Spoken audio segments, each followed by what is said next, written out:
It is 8 straight series clinching losses for the Toronto Maple Leafs, which means there are a lot of questions for Kyle Dubas and co. as they head into the offseason. Gentlemen, where do I begin? I'll start with the basic generic question. Yeah. Where do the Leafs go from here? If you're Kyle Dubas, what is the number one task for you this summer?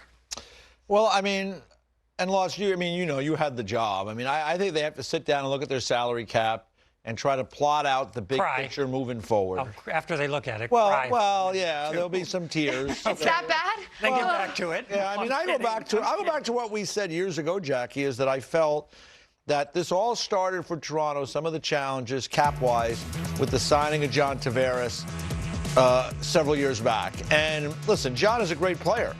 And he's, listen, every team would love to have John Tavares. But the Toronto Maple Leafs had Matthews, they had Marner, they had Nylander. They were loaded up front with young players who eventually were going to need contracts. So, twofold for me, Lots. I don't think they really needed a player of Tavares' ilk. And with what they paid him, I think it was 7 times 11 over 7 years, a lot of money. And then not only did I think that they now had overspent at the forward position, and knowing that these other guys are going to need these deals they eventually got, is they sent a message to those young players, Lots, like, hey, there's no discounts, I guess, because like if I'm Austin Matthews or Mitch Marner or William Nylander, I'm saying, why would I give you a discount when you brought somebody in from the outside and paid him $11 million? So in the end, they set themselves up to have to deal with these guys at a much higher level in early contracts than maybe they might have.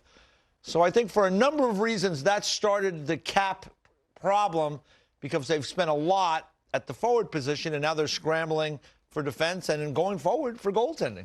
Yeah, it was just, for me, it's miscalculation on what you can spend. If you're going to, when you know who the players are, you can kind of figure out where the money's going to go, even if you're not there yet.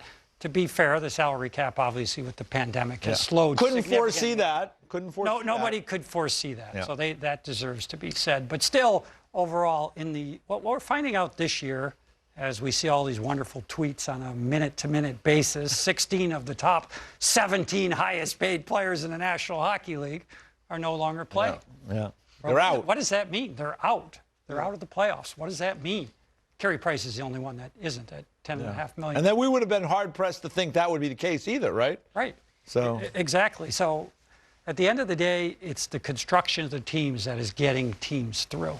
It's not just having 4 or 5 great players. I could look at the New York Rangers and say right now they're set up kind of like an all-star team. Their next transition, and I believe some of the changes they just made are because they want people that are going to come in and they're going to look at their team and figure out, how do we build this roster into a winning team, not just a bunch of superstar players, because they've got superstars. Yeah, they got some, and they got some. They got some, and they got some others that look like they could be there. But now that's going to be the challenge. Well, Toronto is in that same cycle, in my opinion. Now, how do we take these superstar players and build it into a team? And ultimately, I will be shocked if you don't see one of those players from that board traded. Well, that's my question. That's the question that's being asked in Toronto right now. Mitch Marner has no playoff goals in his last 18 playoff games. You've got a handful of players taking up the majority of your cap.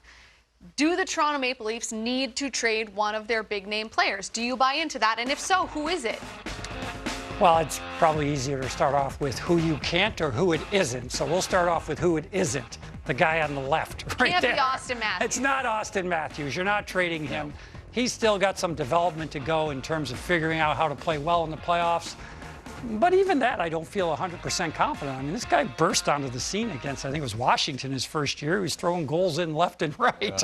He can score in the playoffs. This was an unusual year, in my opinion. The depth wasn't quite there for Toronto. So I don't believe it's him.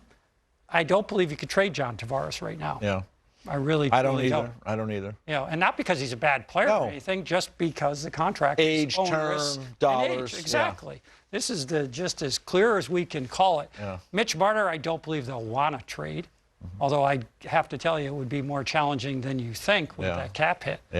10-9 for a winger that hasn't scored in how many games, Jackie? 18 playoff games. 18 playoff games. That rolls off your tongue just a little too easy. I've heard it a few times. Yes, you have. Hours. So I just said they're going to trade somebody. Who's it going to be? Most likely it's William Nylander. But he's been their best. He's the one one guy that can perform in the playoffs, but based on what we've seen. I understand, but I'm And he's the telling cheapest. You, that's Well, right. but his contract, another thing too, Lots, that's going to be interesting is the contracts of Matthews and Nylander, I believe, run out in the same year. And Matthews signed a 5-year deal, which was kind of telling because, they didn't name him captain. He didn't even have a letter when they first went through that process. We talked a little bit about that yesterday. And when you sign a 5-year deal, you're saying, I'm going to have a chance to get to the market sooner than later. So we'll have to see how that plays out over time. But we'll talk about what I talked about with you guys off the air. Because, when you think about moving somebody, right, I think Marner is the guy that probably you'd like to move only because it's so much money, right? He's a really good player. Don't get me wrong. He's a really good player. But if you move out 10.6, 10.9, whatever it is, that's a lot of money. 10.9 million. So it's going to be AAV. hard. We don't care about the cash, just the AAV. Really hard to do that, right? But we just talked about yesterday, there's a fella in Columbus who's a big, long, lanky defenseman. He's older. That is got 1 year left on his current contract. He's only a couple of years older than Marner. Yep.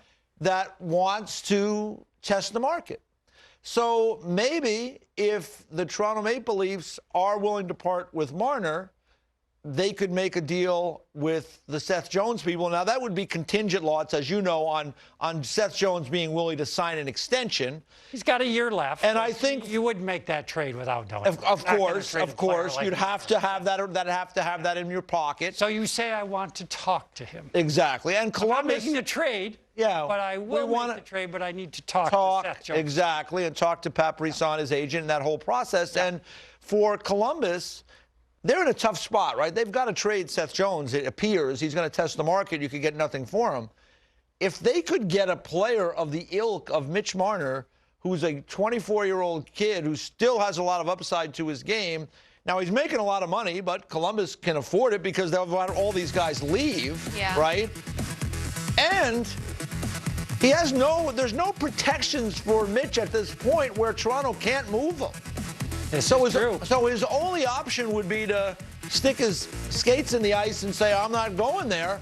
But I don't know how much that helps him. Yeah. Because really there's no recourse for him. So I think at the end of the day, that's one possibility. And just something as you think about these possibilities, Toronto to add a guy like Seth Jones all of a sudden makes their blue line a lot better. And I think that's an area they need to improve. But even with that, you'd sign him, he'd probably be about a $9 million player. You save a little money based on what Marner's making, but you still got to figure out how to build out the back of your group and your goaltending. So there's some challenges ahead, no matter how you do it in this fantasy land suggestion that I've put forward here. But even if you do that, you still have challenges because of the flat cap. That would go a long way to building out their back end, though. Yes, it would. Because Seth Jones is capable of playing anywhere from 25 minutes on the low end to 28, 29. Yeah. And now you'd have Riley with him. You got him and Riley. But Riley's contract is coming to an end soon, too, so that's a consideration. And yes. Yeah. You almost kind of need – it doesn't really happen in the NHL. I think it's a good thing, but it doesn't happen in the NHL the way it does in the NBA. Yeah. Get 3 or 4 guys together and they say, let's go to Miami. Yeah. And they go down to Miami and win some. But you can do it in basketball because the way the game is played is so different. There's only 5 guys on the court at the same time. They play for long stretches of the game. It's completely different. In the NHL, you have a much deeper bench. You have a 20-man roster at the game time. And everybody, you look at these advanced stats. I think it's hilarious. Offensive zone time, right? The best players who are making all this money, they only have the puck in the offensive zone for a handful of minutes, really, at most. Those are the really good ones. You think about time on ice, your best player, if they're playing 25 minutes, they're not even playing half the game. That's correct. That's why the rest of your lineup, your so third important. line, your fourth line, your defense, like those things are so important in a 7-game series. In the regular season, Austin Matthews playing 25 minutes a night with Marner and Tavares on the second line, like, they can win it for you in the regular season, but it's different over a 7-game series where coaches are dialed in, players are elevating their game. It's a different beast. And I'll just give you one other thing too, because we're talking about teams and winning. The Colorado Avalanche are in a great spot, not only because they have great players.